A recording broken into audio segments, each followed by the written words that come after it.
새해 들어서 심상치 않은 조짐을 보였던 글로벌 증시가 지난주에 결국 무너져 내렸습니다. 작년 12월 FOMC 의사록에서 양적 축소 검토 사실이 밝혀지면서 큰 요인으로 작용을 했는데 그래서 이번 주에 열리게 될 연준의 1월 FOMC에 더욱더 주목이 되고 있죠. 오늘 글로벌 증시가 어떤 흐름 나타내게 될지 진단 말씀 들어보도록 하겠습니다. 한국경제신문의 한상춘 논설위원과 함께합니다. 어서 오세요. 네, 안녕하십니까? 미국을 비롯한 글로벌 증시 움직임이 정말 심상치가 않습니다. 지난 주말 미국 증시를 중심으로 좀 글로벌 증시 흐름 어떻게 보셨습니까? 네, 상당히 무거운데요. 네. 정의설 특파원의 말씀대로 엔데믹 같은 이런 낙관적인 요소가 돼서 투자자분들이 좀 재산 손실이 줄었으면 하는 바람입니다. 지난주서부터 이제 미국의 그 증시가 이 국채금리 악몽에서 좀 벗어나서 펀더멘탈적으로 이정되는 이런 요인을 좀 시청자 여러분이 지켜보실 필요가 있다는 걸 말씀드리겠습니다. 일단은 그 연초부터 미국의 페드의 통화정책 변경 때문에 국채금리 악몽이 지금 한때 10년물 같은 경우에는 1.90%까지 갔습니다는 1.7%대로 내려왔는데요. 사실 중시는 무너졌습니다. 왜 그러냐면 그 이번 주에 본격적으로 이렇게 되는 펀더멘탈 요인 때문에 그렇다. 그 마켓의 변동 요인을 좀 잘 보실 필요가 있다는 걸 말씀드리는데요. 뭐 아시겠습니다는 이번에 이렇게 증시가 무너진 데는 좀 길게 보면 작년 그 4분기부터 이상 조짐이 발견됐다 이렇게 부입됐습니다. 당시에 그 경제적 측면에서는 사실 그 슬로우플레이션이라든가 스태그플레이션 얘기가 나왔었고요. 그 다음에 마이크로적인 측면에서는 우리가 이 방송에도 산타랠리가 올 것이냐 하는 측면에서는 산타랠리보다는 최소한 산타를 좀 어렵게 하지 않을 것이다 하는 쪽으로 좀 신중론적으로 좀 말씀을 드렸고요. 그만큼 어닝 서프라이즈 폭이 자꾸 갈수록 줄어든다는 얘기입니다. 그런 거를 좀 이렇게 이번 주도 마이크로소프트라든가 애플이라든가 테슬라의 그 기업들의 실적이 발표되는데요. 이런 걸 주목하실 필요가 있다 하는 걸 말씀드리고요. 아무래도 가장 중요한 것은 코로나 증시에 페드가 이끌었는데 결국 페드의 그 출구 전략이 급진적 출구 전략이라는 표현을 썼습니다. 급진적 출구대로 손해냈던 점이 아마 증시를 좀 어렵게 한 것이 아닌가 생각합니다. 그런 각도에서 올해 들어서 같은 경우는 중국 주식 비중을 좀 높여달라. 특히 시기적으로 보면 올해 3월 정도에는 중국 주식 좀 높여달라 하는 말씀을 드렸습니다. 연초 대비해서 가장 관련돼서 그래서 증시에 버티는 데에는 홍콩 주식이 작년 말 대비해서 한 6% 이상 오히려 거꾸로 올랐습니다. 그래서 중국계 그 계통들이 상대적으로 좀 버티고 있다 이렇게 보이됐고요. 그리고 지난주에는 주가가 많이 떨어졌을 때 저가 매수를 좀 하지 마십사 이번에는. 그래서 토요일 같은 경우에는 이제 주가가 많이 무너졌죠. 그런 각도에서 이런 쪽을 좀 말씀드렸었는데 이런 분위기가 이번 주에 어떻게 반전을 도모할 것이냐 하는 측면에 그런 측면으로 좀 오늘 좀 말씀을 드리도록 하겠습니다. 앞으로의 글로벌 증시 흐름과 관련해서 특히나 지난주 나스닥 지수의 조정폭이 좀 의미가 있지 않았습니까? 네, 특별히 지난 토요일 새벽에 끝난 이런 그 3대 지수가 다 하락했습니다는 나스닥 지수의 그 하락폭에 대해서 굉장히 의미를 많이 부여하더라고요. 아무래도 이 대목에 있어서는 코로나 이후의 유동성 장세, 국채금리 하락, 미래 잠재 가치 올라가 나스닥이 이렇게 미국의 그 증시를 이끌었고 전 세계 증시를 이끌었기 때문에 그렇다 이렇게 부입됐습니다. 그런 측면에서 주가의 거품 부분이 있기 때문이니까 통화정책 측면에서 긴축 기조로 더서면 나스닥이 많이 떨어질 수밖에 없다는 말씀을 드리겠습니다. 지난주에도 말씀드렸습니다는 토요일 낙폭까지 이렇게 감안해서 작년 그 11월 달에 이때 산타랠리가 올 것이냐 말 것이냐 하는 이 측면의 논쟁이 있었을 때입니다. 그리고 우리나라의 그 대형주라든가 이런 측면에서 이렇게 뒤늦게 추천했던 이런 시각이 있었던 때입니다. 이때 대비해서는 나스닥이 한 14% 정도 급락했습니다. 지난주에 그 전행국에서 지적해 주신 것처럼 우리가 보면 주가가 한 10% 이상 되면 조정 국면이다. 그리고 20% 이상 되면 아주 안 좋은 국면이다 하는 이쪽인데요. 결과적으로 보면 14% 정도 되다 보니까 이렇게 향후에 그 빅테크를 중심으로 한 나스닥 장세가 어떻게 될 것이냐 하는 이 측면이 이번 주에 빅테크 기업들의 실적 발표와 함께 굉장히 주목됐던 사항이다 하는 걸 말씀드리고요. 특별히 지난주에 미국의 방송을 직접 들어보신 분들 같은 경우에는 차트 분석, 기술적 의미를 좀 많이 배우고 있습니다. 아무래도 그런 대목에 있어서는 S&P 지수가 200일 이동 평균선을 밑으로 가는 과정에서 사실 기술적 지표의 대표적인 사람이 저도 이제 그때 당시에 미국에 있었습니다는 이때 그 아캄포라는 분이 제 기억으로는 제가 방송을 이제 계속 해오고 있습니다는 2007년, 2008년 아캄포로가 이렇게 하고 나서부터 10년 이상 기간 동안 아캄포랑 관련해서 방송을 안 했던 게 아닌가 생각합니다.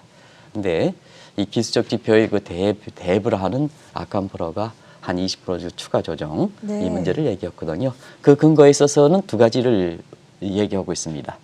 일단 이분이 지난주 목요일에 우리가 이 데드캣 파운드의 방송을 좀 해드린 적이 있지 않습니까? 이게 이 문제를 좀 꼽고 있습니다.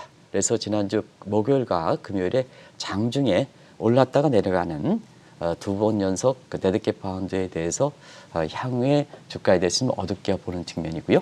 지금 빅스 지수가 한 27, 요 레벨이 좀 19, 18에서 많이 올라온 수준이거든요. 근데 보통 이제 저점을 통과한다는 시각에서 보면 빅스 지수와 연관시킬 때 아캄프로 같은 경우에는 지금보다 좀 더 올라가야 된다. 한 38에서 48, 40 정도. 그 주가 수준, 그 빅스 지수에 대해서 공포가 아주 이렇게 됐을 때 저가 매수해야 된다 하는 측면에서 일전에 이렇게 우리가 이게 주가가 떨어졌을 때 저가 매수해라 해서 이렇게 특집 비슷하게 방송하시는 국내 그 증권사의 사람들 계셨습니다는 이 방송을 통해서는 이번 같은 경우에는 맞던 피싱을 하지 마라 했던 것도 바로 근거거든요. 그래서 이번 같은 경우에는 27 빅스 지수죠. 앞으로 빅스가 더 올라가서 38, 40 정도 되면 그때는 저가 매수해도 되지 않느냐 하는 이런 쪽에 대해서 추가적으로 좀 주가가 더 떨어져야 된다 하는 이런 시각을 견지하고 있다고 보겠습니다. 사실 지난 주말에는 주식시장 주가도 많이 폭락을 했지만 비트코인을 비롯한 가상화폐들도 많이 떨어졌는데요. 네. 사실은 그 지난주에 빅테크와 같이 가는 것이 이제 비트코인을 비롯한 가상화폐 암호화폐 시장이지 않습니까? 네. 이거 지적한 대로 그런 측면에서 브레이너 이사의 그 이렇게 그 부의장 의장을 주목하실 필요가 있다는 말씀을 드렸습니다. 작년 한 해 보면 비트코인을 비롯한 가상화폐 가격은 진짜 변동성이 심했죠. 시청자 여러분도 뭐 이 대목에서는 작년 4월에 한 6만 5천, 8월에 3만 분개, 11월에 6만 7천 이렇게 돼서 된대요.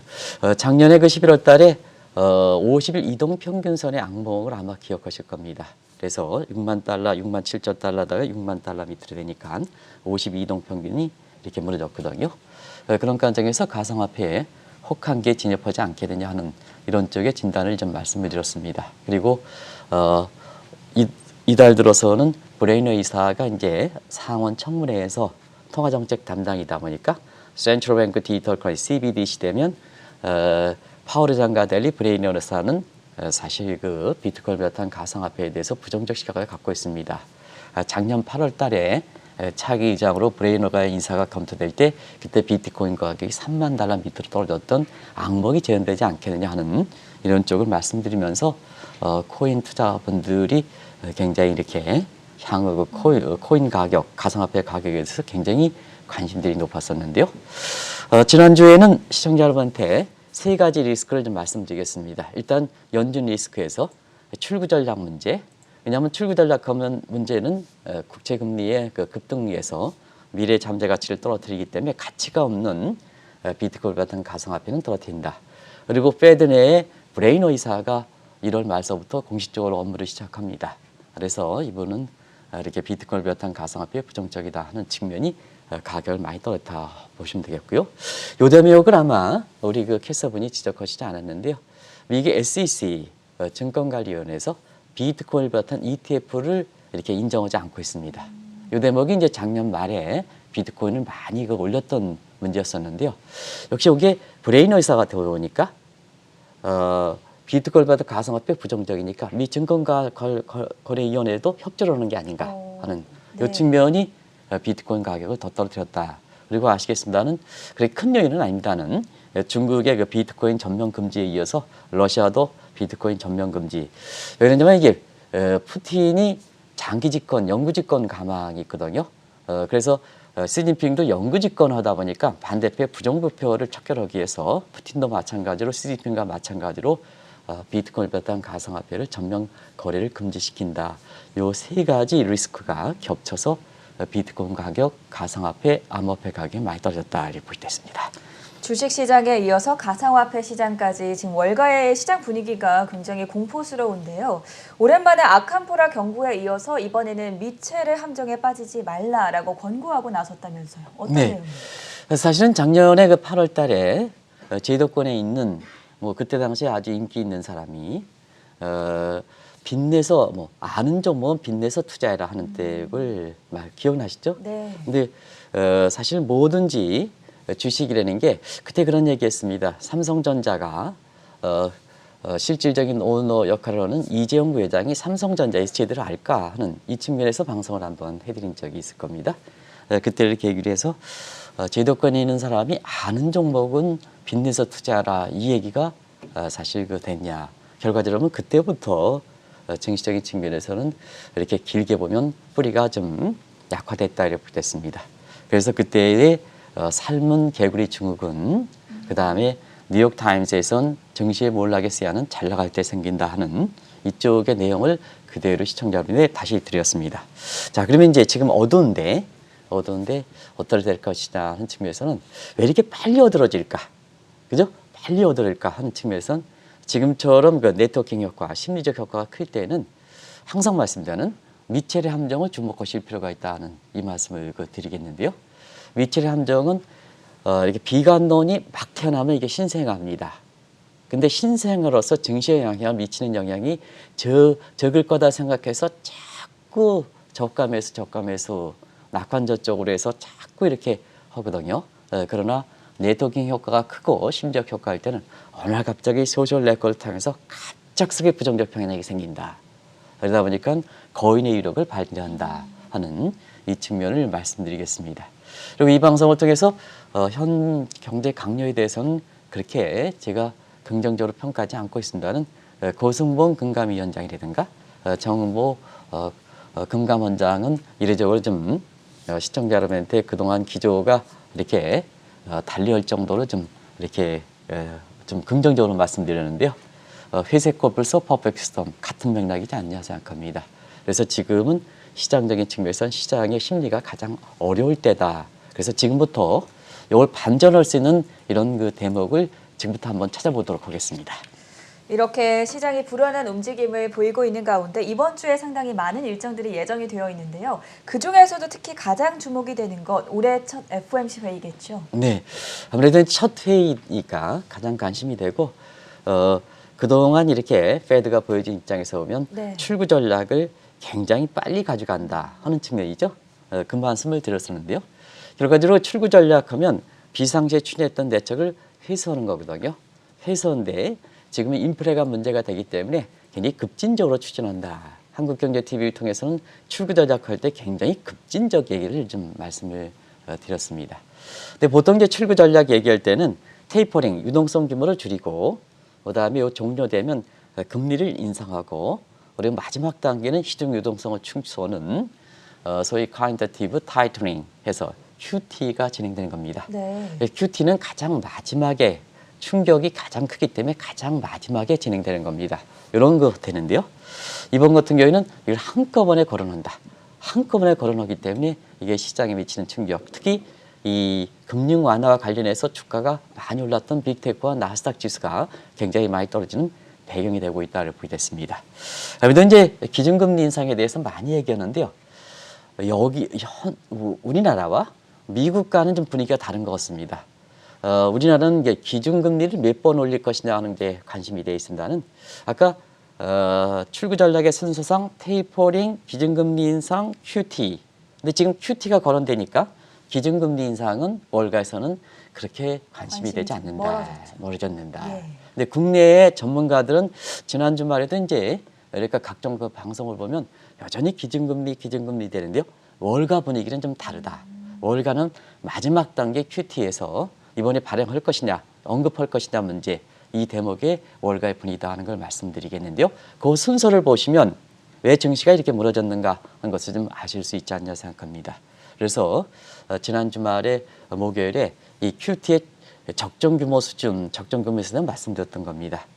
지금 그 코로나 이전은 버넌키 시각대로 4조 정도 적정 보유를 갖고 있는데 이것이 무제한 임시 통화 정책에 의해서 코로나 때문에 9조 달러까지 이렇게 옮겨지 않습니까? 네. 9조 달러인데 만약에 이것이 버닝키 기자님 대로 적정 수준 내지는 코로나 이전 수준으로 보면 5조 달러를 줄여야 됩니다. 5조 달러를 줄여야 됩니다. 그러다 보니까 월가에서 보면 5조 달러라는 유동성 규모는 우리 원화 베이스로 한번 하면 얼마나 큰 자산인지 아실 겁니다. 이걸 줄이려다 보니까 이 실행 여부와 관계없이 주식은 미리 반응하다 보니까 사실 그 지난주 목요일, 금요일, 그 다음에 토요일조차 우리 세계 토요일조차도 증시가 계속해서 무너진, 특히 나스닥 지수가 계속해서 무너지는 배경이 된다 하는 걸 말씀드리겠습니다. 한 가지 이제 이렇게 주식에서 이렇게 낙관적 요소를 좀 한번 굳이 찾아본다면 페드는 사실 시장을 안정시키는 기관입니다. 네. 그래서 당초의 예상과 달리 증시가 이렇게 많이 무너지다 보니까 이번 같은 경우에는 QT 문제는 언급하지 않지 않겠느냐. 그러면 사실 나스닥 지수를 중심으로 해서 그동안 낙폭이 컸던 점을 감안해 볼 때 기술적으로 반등할 수 있는 소지가 있지 않겠느냐 하는 이런 생각이 드는데요. 요 QT에 대해서 언급하는 부분을 좀 염두에 두실 필요가 있다. 왜냐하면 이번엔 점도표가 하지 않거든요. 네. 점도표가 하다 보니까 금리에 대해서는 그렇게 크게 얘기지는 시장의 얘기지 FMC에서는 나오지는 않을 거로 이렇게 봅니다. 그러면 QT 문제에 대해서 전향적이냐 아니면 시장의 흐름을 보고 이렇게 좀 유연하게 속도를 조절할 것이냐 하는 이 측면이 속도 조절적으로 나면 이렇게 주가가 좀 반등할 수 있는 소지도 있다 하는 걸 말씀드리겠습니다. 꼭 언급이 되지 않기를 네, 바라보면서 그렇습니다. FOMC 회의 이후에 또 중요한 관심사가 한 가지 더 있습니다. 미국의 작년 4분기 경제 성장률 속보치도 발표되지 않습니까? 네, 4분기 성장률이 발표되는 것은 FOMC 회의가 끝나고 나서 네. 미국 시간은 27일에 발표하는데요. 이 대목도 계속해서 지적해드린 대목입니다. 자, 앞서 말씀드린 같이 지금은 국채금리가 떨어졌습니다. 지난 주말에 시청자분은 한번 국채금리가 떨어졌습니다. 1.8대에서 1.7%로. 그런 과정에서 보면 펀더멘탈 측의 매크로 사이드에선 성장률, 마이크로 사이드는 기업들의 실적 이것이 이제 관심이 되다 보니까 지난 주말에 토요일에 이 대목 때문에 떨어진 대목이거든요. 그런 과정에서 매크로 사이드의 펀더멘탈 측면은 4분기 성장률이 되겠습니다. 4분기 성장률 미국은 전분기 대비 연율 방식이기 때문에 3분기가 2.3%에서 작년에 소매 판매가 좀 안 좋았습니다. 많은 사람이 땡스기빙, 크리스마스 랠리 이렇게 해서 굉장히 좋아질 거로 이렇게 봅니다는 대체로 기저가를 그렇게 감안한다 하더라도 미국의 그 성장률 같은 경우에는 좀 당초 예상 한 7%, 8%에서 이거보다는 좀 둔화되지 않겠느냐. 대체 한 6%또 나올 거로 이렇게 봅니다. 근데 만약에 이런 가능성은 적겠습니다는 만약에 4분기의 그 성장률 속보치가 저 3분기 2.3%부터 낮을 경우에는 미국 증시는 거침없이 혼란이 될 가능성이 있는데요. 이거는 가능성이 적다. 일단은 한 5, 6% 정도 나오면 사실상 미국의 그 반등 소지는 있다 하는 것을 말씀드리겠습니다. 네. 근데 이제 문제는 사실은 지금은 1분기입니다. 1분기. 4분기는 작년에 이미 거쳐가는 성장률입니다. 그런 측면에서는 지금의 투자자의 관심은 월가의 관심은 1분기 성장이 어떻게 나올 것이냐. 1분기 성장률은 아시겠습니다는 올해 4월 말에 발표되거든요. 지금 2%대로 예상되는 것 같습니다. 그래서 4분기 성장률이 한 5에서 6% 반등한다 하더라도 주가가 반등하는 데에는 반등폭은 그렇게 크지는 않지 않느냐. 아주 극단적인 그 투자 심리의 위축 경우에서 좀 이렇게 안도의 한숨을 쉬겠습니다는 펀더멘탈 측면 매크로 사이드에서 성장률이 좋아져 가지고 이걸 완전히 어려운 국면에서 극복하기에는 1분기 성장률 그리고 지난주에도 말씀드렸습니다는 올해 성장률이 자꾸 전망 시점에 10월 달에는 5%인데 11월 달은 4%, 12월 달은 3% 자꾸 네. 이게 둔화되는 점, 요 점을 주목하실 필요가 있다 이렇게 말씀드렸는데요. 그런 것과 함께 4분기 성장이 반등하더라도 주가의 그 반등폭은 크지 않겠다 하는 걸 말씀드리겠습니다. 지난주에 넷플릭스의 장 마감의 실적을 제일 먼저 진단을 해주셨고 이번 주에도 뭐 애플, 마이크로소프트 여러 가지 빅테크 기업들의 실적이 예상돼 있지 않습니까? 네, 많은 분이 이제 연초부터 국채금리 악몽 때문에 네. 주가가 떨어질 때 작년 그 4분기 성장률이 발표된 어닝스의 건전한 아주 건실한 를 받쳐주겠다 하는데 그건 가능성이 적습니다 하는 걸 누누이 말씀드렸습니다. 그런 것이 이제 지금까지 되고 아마 시간에서 전행님께서 말씀해 주셨던 넷플릭스가 실적은 이게 좋은데 어닝 서프라이즈 폭이 적기 때문에 결국은 21% 정도 폭락했지 그렇죠. 않습니까? 네. 그런 대목을 이렇게 되는데요. 오히려 제도권에 있는 이렇게 증권사 애널리스트보다 우리 전행님께서 그런 거 신속하게 하는데요. 이건 누구는 따지는 거 여부와 관계없이 이미 이 방송을 할 때에는 2시간, 3시간 전에 얘기했던 내용이 안 맞는다 하는 걸 말씀드리겠습니다. 그래서 한국경제TV에서 생타임으로 방송하는 그런 대목을 더 주목하실 필요가 있다 하는 말씀을 드리는데요. 이번 주에 가장 그 빅테크 업종이 본격적으로 되고 대형 빅테크가 발표했죠. 뭐 마이크로소프트, 애플, 그다음에 테슬라 이렇게 되는데요.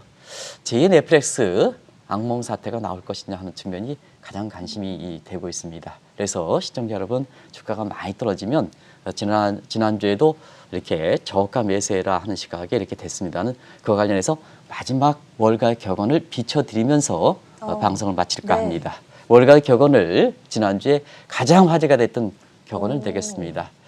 이건 그대로 그냥 제가 하겠습니다. The money, 멍청한 돈은 오전에 매수하고 똑똑한 돈은 오후 늦게까지 거래를 기다린다. 전형적으로 데드캣 파운드라든가 이런 측면의 저가 매수를 추천할 때 이런 것이 병구다 하는 걸 말씀드리겠습니다. 이번 주에는 너무 투자 심리적인 측면에서 너무 위축하실 필요는 없고요.